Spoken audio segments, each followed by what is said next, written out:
Keris bukan sekadar senjata, malah melambangkan maruah bangsa dan tanah air. Antara kesenian yang terdapat pada keris melambangkan suatu bangsa yang berdaulat.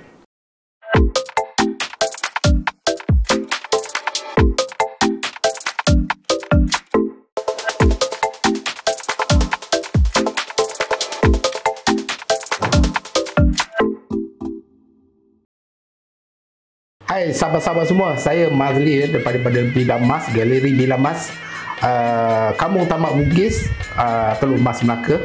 Okey, saya ni lebih mesra orang panggil Along lah. Orang panggil Along. Medang berahi, nama diberi. Bahtera gagah, lautan dibelah. Selamat datang ke galeri kami. Kecil tapak tangan, biru di tadah. Satu Melayu, satu keris, cogan Bilamas dari dahulu. Ukiran Melayu harus diwaris sebagai tatapan si anak cucu. Seperti mana kita tahu, keris ni mendatangkan identiti sebuah bangsa. Dari segi bentuk ukiran, dia punya sampir dan batang sunai melengkapi satu bangsa. Untuk seni ukiran keris ni, saya bermula, sebenarnya kalau kita mulakan daripada kecil lah. Daripada kecil dulu memang Along ni, biasakan dia Along ni memang berminat untuk senjata-senjata tradisional ni. Dan dengan itu bila kecil tu, bila kita tengok dunia persilatan dalam TV kan, daripada situ Along ni terinspirasi lah untuk membuat daripada kayu. Daripada situ ambil lah order daripada kawan-kawan ni, membuat senjata tu daripada kayu dan dijual. Masa zaman dahulu 10 sen, 20 sen macam tu kan, kita jadikan sebagai ni. Daripada situ Along berminat dengan senjata Melayu ni, dan mulanya tahun lebih kurang masa tu umur dalam 16-17 tahun tu, masa bujang, Along buat parang lah. Parang daripada besi-besi, sabit kelapa sawit, dan jual dia kepada penduduk kampung lah. Jual pada penduduk kampung dengan harga masa tu agak murah. Masa tu lebih kurang kalau satu parang tu jual dalam 50-60 ringgit kan. Sekarang harga parang dari pasaran, kalau ikutkan mutu dia daripada pembuatan tu agak mahal lah. Daripada situ, daripada parang tu, pada tahun 2019 macam tu, 2019 tu Along berkecimpung lah. Dan keris pertama yang Along buat, keris yang berunsurkan naga. Daripada situ sebabnya dia punya minat tengok satu cerita Cina lah, dilakon oleh Sammo Hung. Daripada cerita kungfu tu ada keris. Along nampak bangsa Cina, di negeri Cina pun ada keris. Jadi situ Along terinspirasi lah buat keris. Nanti Along tunjukkan keris yang Along buat. Di mana yang kita tahu, peranan kayu dalam seni ukir keris amat penting. Boleh tak Tuan Mazli menerangkan antara kayu-kayu yang biasa digunakan dalam pembuatan sarung keris?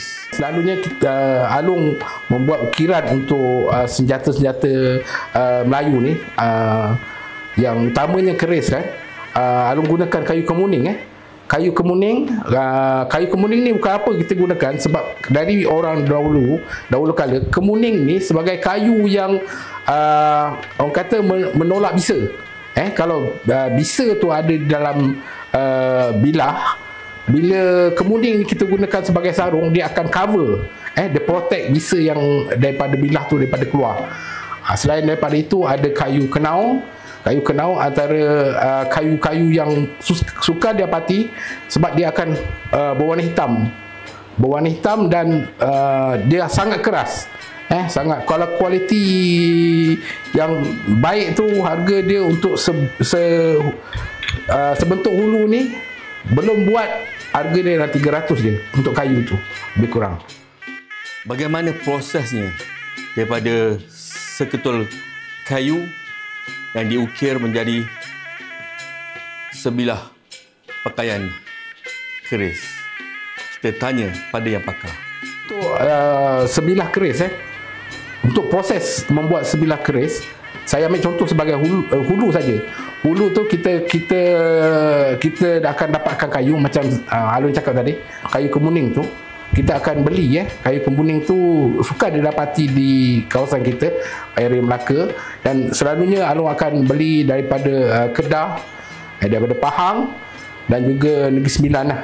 Kita beli kayu tu sebatang, dan daripada itu kita membentuk hulu-hulu keris ni macam-macam bentuk. Kita ada Jawa Demam, kita ada hulu pekaka, dan untuk keris yang orang kata keris kuasa tu, kita gunakan kayu hulu tapak kuda. Daripada kayu tu kita membentuklah dan bentuk hulu apa yang kita untuk buat untuk hari tu. Daripada situ kita akan potong kayu dan kita akan mesin. Lepas tu kita akan gunakan pahat. Pahat halus untuk membentukkan sepenuhnya sehingga jadi, termasuk juga sarung dan juga pemanis. Cabaran dalam menghasilkan sebuah keris tentulah kita menilai dari segi kayu.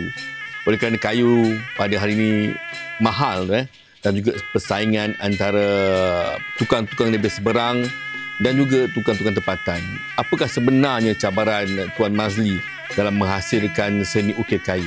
Selalunya cabaran yang Alung hadapi sebenarnya bukan cabaran lah, itu sebagai untuk meningkatkan lagi kita punya hasil buatan.